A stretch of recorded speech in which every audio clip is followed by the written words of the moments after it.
You buy a used car, it looks fine, you take it for a test drive, and it's fine. And then you take it for inspection. Here in the Maryland area, there's a one-time inspection when a vehicle transfers owner, and it's very strict. So I have the inspection results here, and it failed. There's 4 items that we have to fix before we can put this car legally on the road in Maryland.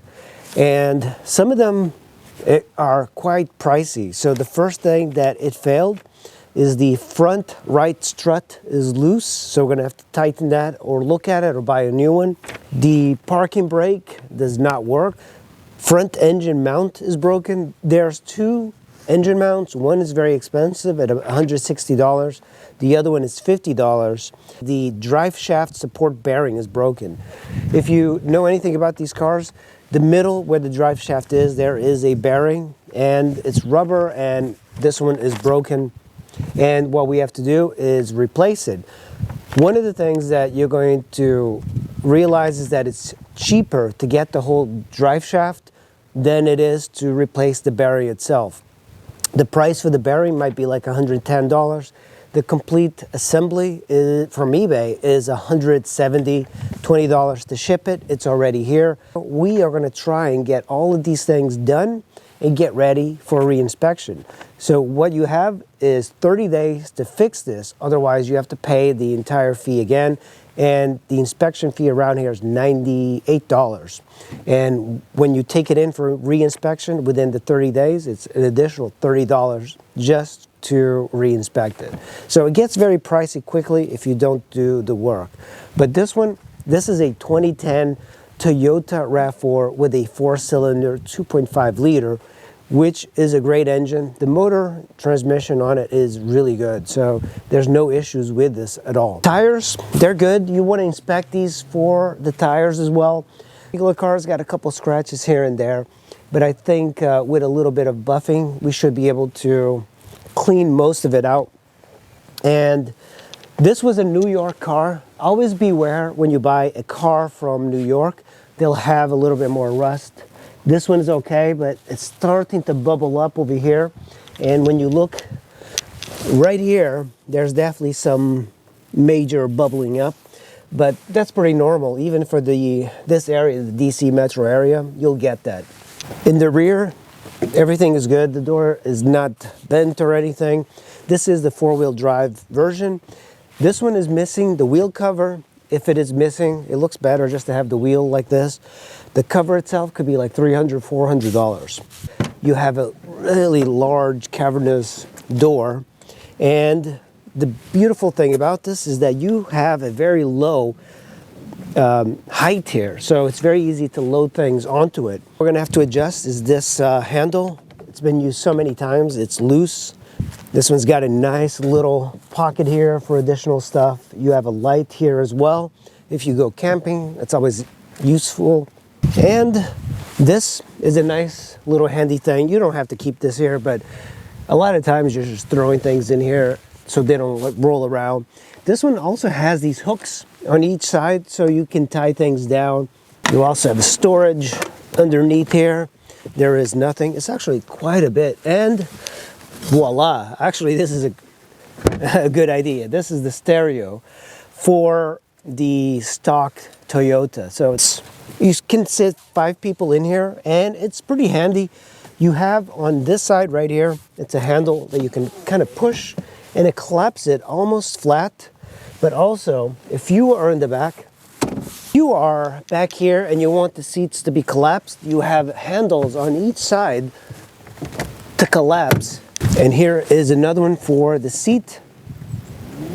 That one goes down a whole lot better. So it's probably just a cable on the... Also in the back, you have cup holders and a slot here to put various things. You also have a compartment here to reach the jack, and the jack is there to change your tire. So that's the handle for lowering the seat. That's where the jack is. There's a hook here as well, so you can hang like a bag or something. And on the other side, same thing. You have a hook. You also have, kind of hidden, a 12-volt cigarette lighter with a little bit of rust on there. That's perfect for people who have a like a busy outdoor sort of lifestyle, putting something here like a compressor. That's such a great idea. And here you have, man, quite a bit of access to the lights, the rear tail lights and blinkers. On the other side is the jack. Quite a bit of space here to put, I don't know, more camping gear. It looks like this car would be excellent for campers. You have a little bit more storage here. So if you lift up this carpet and you lift this here, you have a little hard shell plastic container that needs to be cleaned out. I just bought this, so it's a little bit on the dirty side. Of course, the seats are really easy to kind of put back. And the interesting thing about this, so you have a handle here in case you want to like lower it. But on most cars, when you lower the seat doesn't go down. This one, if you pay attention, it actually kind of lowers. So you have a very flat area. Very easy to get in and out. One of the things you're going to find is that this car has got great visibility. Also, you have a way of lowering the seat just a little bit and making it a little bit taller, which I like. It's got airbags everywhere, so it's a very safe car, 2010. And you have a little compartment here for coins. You have the dash lights here. You also have 2 slots for aux lighting or whatever accessories you have. You have heating, AC. This is the all-wheel drive model, so the 4-wheel drive is always active, but there is a way to lock the 4-wheel drive. You have your hazards button over here. Some wear to the seat, but even with this sort of seat, you see like this part gets a little bit soft because of the in and out sort of thing that happens. But it's very comfortable and everything about it works. This is an interesting feature. You push the button, it opens up the slot. That you push it again, it closes. Then you have at the bottom the glove box. You have your clock here, AC. You have your the fan here, automatic. This is, I believe, a 5-speed automatic transmission. That's why the MPGs are excellent on it for a 4-wheel drive vehicle. Then you have an aux thing here, and you adjust your mirrors here, power mirrors. You have a little slot for your pens or coins, and then here is an interesting feature.